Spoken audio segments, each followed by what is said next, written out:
everybody. Thank you. Thanks, everybody. Thank you. Thank you. Thank you.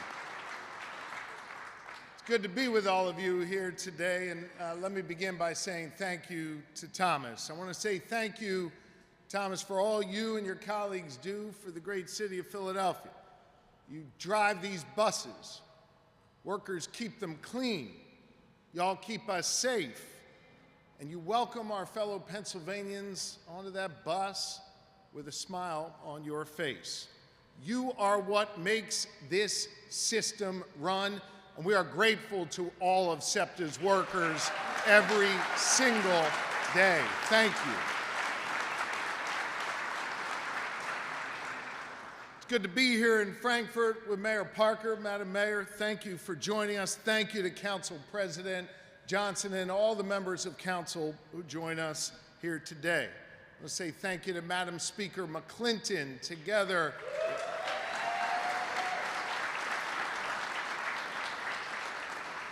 Together with Leader Bradford, Chairman Harris, and so many members of the Philadelphia and regional delegations in the legislature who join us. I want to also welcome Chairman Hughes from our state Senate and his colleagues in the state Senate. Thank you. We managed to be able to show county leaders where Frankfurt is, including Matt Bradford, who made his way here today. And I want to say thank you to the leaders of Delco and Montgomery County, Bucks County, who are here with us today and who have shown such a willingness to believe in SEPTA and consider this to be the vital regional asset that it is.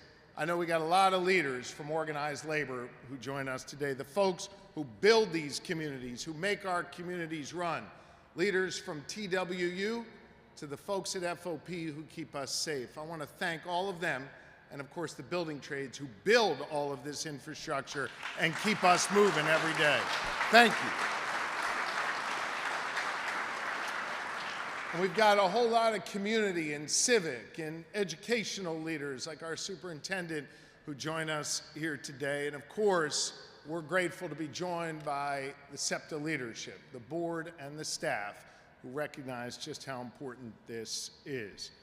You know, as your governor, I am blessed to be able to travel all across this great Commonwealth every single day to meet our fellow Pennsylvanians where they are. And I am focused like a laser beam on getting stuff done for all Pennsylvanians, delivering real results for those who need us most.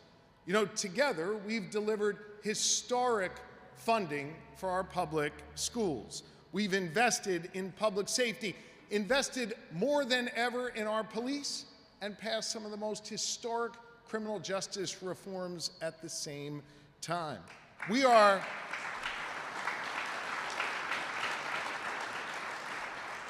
competitive again when it comes to economic development, putting people to work and creating economic opportunity no matter what zip code you live in, whether a rural, urban, or suburban community.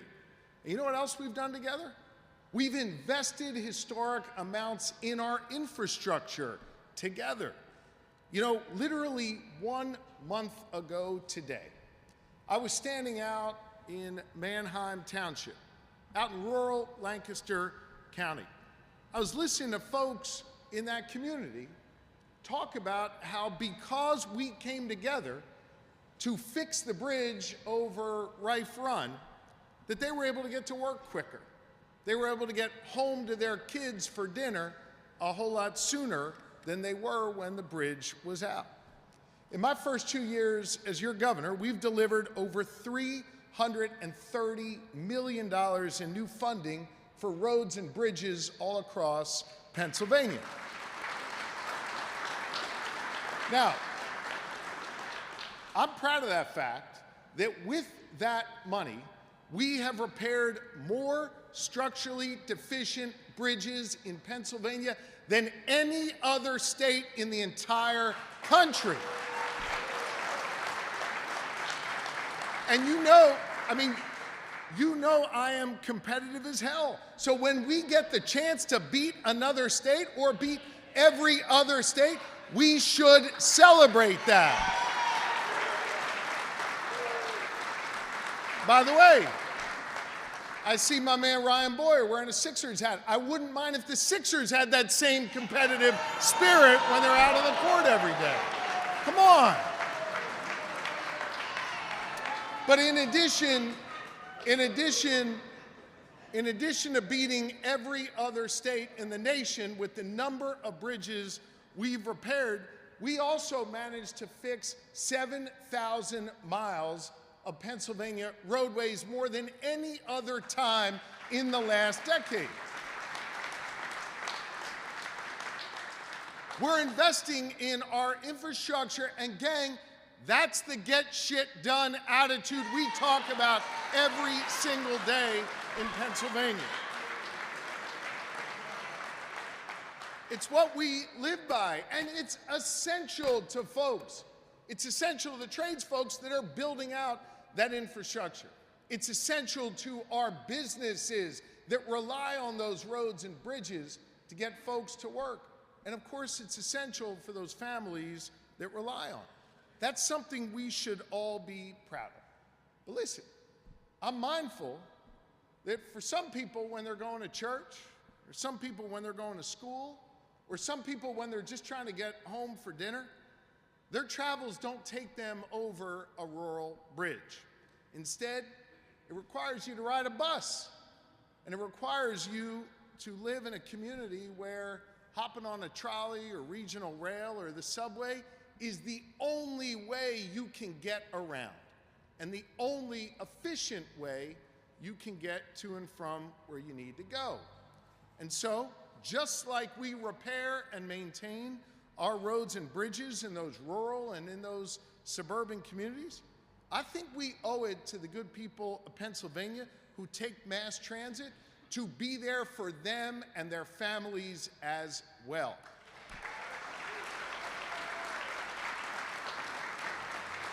Now, I'm mindful, and I know my colleagues in the Capitol are mindful, that mass transit agencies all across Pennsylvania are struggling right now. That's why back in February, when I introduced my budget, I proposed the first major new investment in public transit in more than a decade. I value mass transit. The House of Representatives, led by Speaker McClinton and Leader Bradford and Chairman Harris, saw to it that my proposal for mass transit passed not once, not twice, but 3 different times in the House of Representatives. And I would note, notwithstanding the fact that their majority is just by a slim 1 seat, they managed to pass it on a bipartisan basis. 3 times it passed in the House, and it never was passed in the state Senate. You see, the state Senate asked me to consider marrying new funding for mass transit with new funding for roads and bridges. I agreed to that. Then the state Senate asked if we could find a new revenue source to fund increases for mass transit. I agreed to that as well, but the Senate was never able to get it done. Now, I'm not here today to point any fingers, because you laugh? I'm just saying. Just speaking facts, Chairman Hughes. But listen, while long-term sustainable funding for mass transit is really unfinished business for all of us, the fact is we've been able to get Republicans and Democrats together in Harrisburg to actually come together and get a lot done, from education to making sure we look out for those in the intellectual disability community. We've managed to actually come together and do good things together. And I think, I'm the only governor in the entire country with a divided legislature. So for us to make any progress, including the substantial progress we've already made, it requires us to come together, Republican and Democrat alike, and put the good people of Pennsylvania first. So I'm going to keep doing what I've always done, bringing people together to get stuff done for Pennsylvanians. Not to look backwards, not to hold grudges, but to look forward in common purpose. Now, the next time the Commonwealth has the chance to come together to pass a budget is next summer. Today, I want to step up and create a bridge, some time and space for the House and Senate to be able to work together, to come together on this issue of funding mass transit, and to come together to get stuff done as we've been able to do so many times over the last 2 years. And while mass transit agencies across the Commonwealth are struggling, it is true and it is unmistakable that there is one agency that will not make it to the next summer with the status quo, and that is SEPTA. SEPTA faces serious challenges and is in desperate need of more funding. Without urgent support, they are going to be forced to dramatically raise prices and to cut services in a significant way. I'm here to tell you we can't let that happen. We cannot let that happen.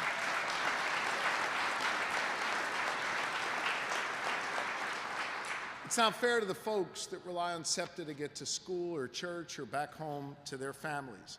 The moms and dads that just want more time with their kids and they need to know that that bus route is going to be there. The seniors who have to get to those life-saving appointments. You know, we've all been focused on cutting costs and being more competitive in our state capital. We've been able to accomplish both in many ways. But in order for us to continue to make progress in those areas, to cut costs and be more competitive, we need a healthy SEPTA to help us do just that. It's not just, though, on that front.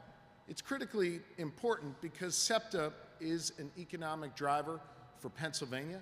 And as we step out onto the world stage with America 250, where we're going to be the host to the FIFA World Cup, the Major League Baseball All-Star Game, and so many other world-class events that are happening right here in the Philadelphia region, well, we've got to make sure that SEPTA is there for all those folks who come to visit. Yes, we've got to make sure SEPTA can serve our neighbors who rely on it every day, as well as the millions of visitors who come to Pennsylvania for their great American getaway over the course of the next several years.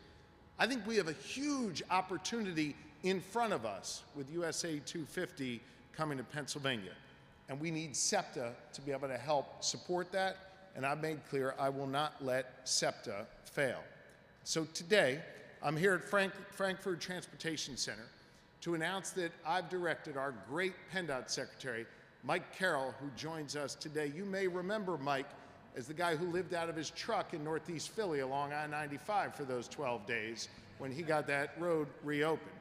I've directed Mike to immediately begin the process of transferring $153 million to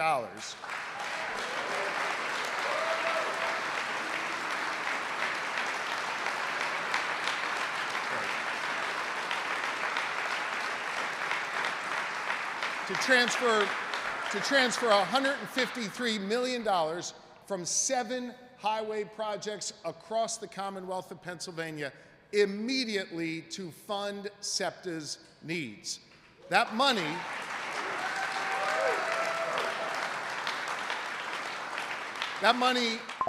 will prevent service cuts, and that money will prevent the dramatic increases in fares that SEPTA has been contemplating, at least until next July.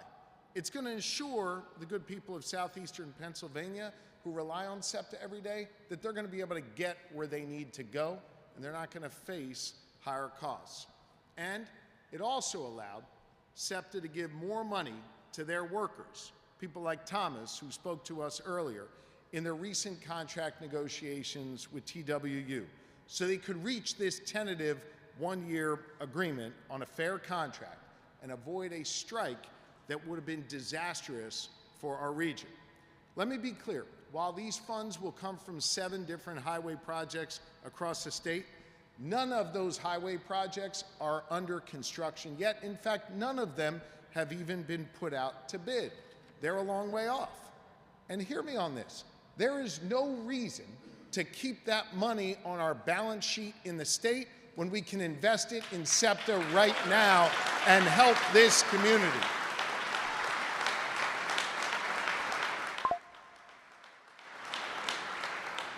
And to those Pennsylvanians from one of those communities affected by the transfer of this funds, we're still going to get your projects done for you on time. I am confident that as a result of transferring these funds, we can make a real difference. Now, in addition to transferring these funds, I want you to know that I have challenged each of the 4 suburban counties and the great city of Philadelphia to step up and add funding to this package to support our community.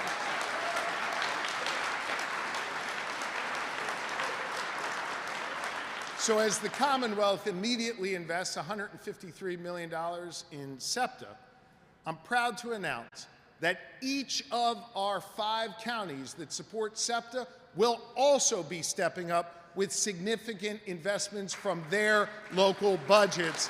Thank you to these great community leaders. From the mayor to our county commissioners to our county council people, everyone has stepped up and made clear just how valuable SEPTA is for this region. Listen, I want to close with this.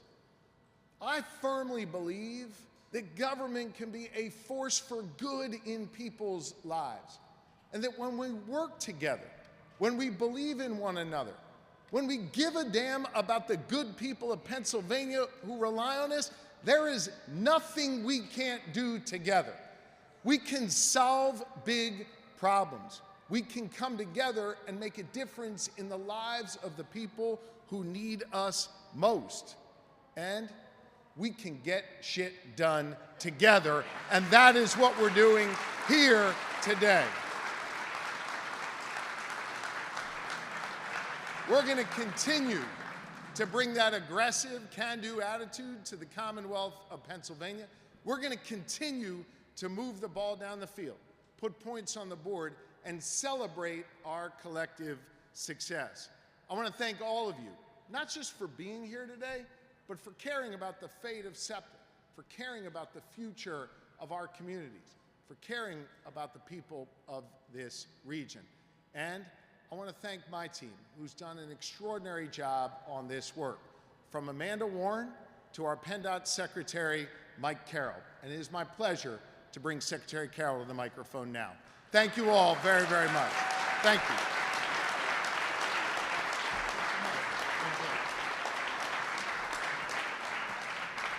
Good morning, everyone. What a great, great morning here in Philadelphia. Governor, thank you for your leadership. You know, as the PennDOT Secretary, many people default to roads and bridges, but I can tell you that PennDOT considers every mode of transportation vitally important, and that includes transit.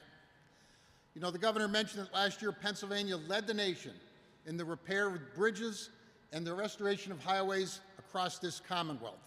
And I can promise you that with this flexing, PennDOT will continue to lead the nation in the repair of bridges and roadways across this state. Now, some might ask how. Well, the answer is, with the governor's leadership, the General Assembly smartly decoupled $375 million of money from the state police, and that money was preserved in PennDOT's budget. And that money can be used for the delivery of roads and bridges across this state while we flex these federal dollars to support SEPTA here today.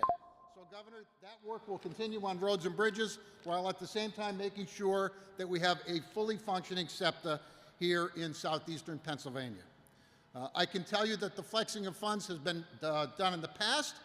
Governor Rendell did that years ago, and it led to the passage of a transportation bill, and I remain hopeful that the flexing that occurs today will result in a serious conversation that might result, and hopefully will result, in a transportation bill that will land on your desk next June, Governor.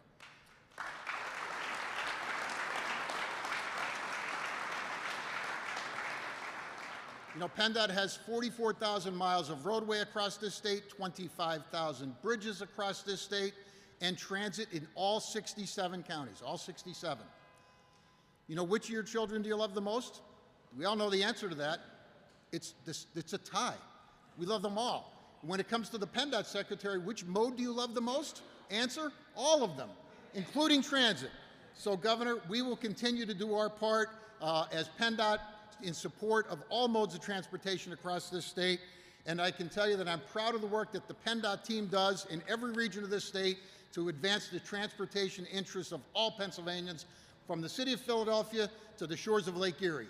Thank you, Governor, for the opportunity to lead, and I am thrilled to turn the podium over to my friend, Mayor Parker.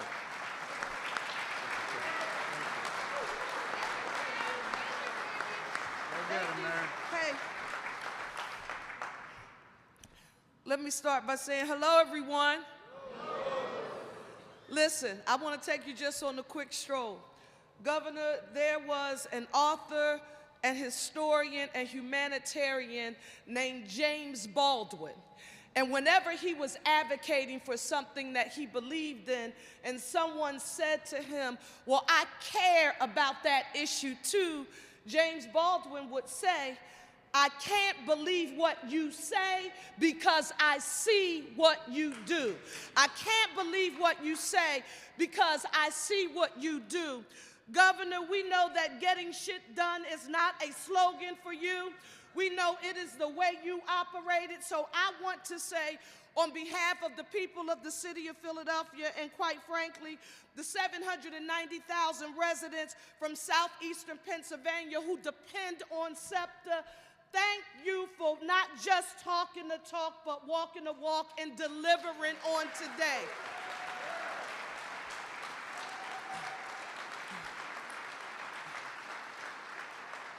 Secretary Carroll, you and I have been here before.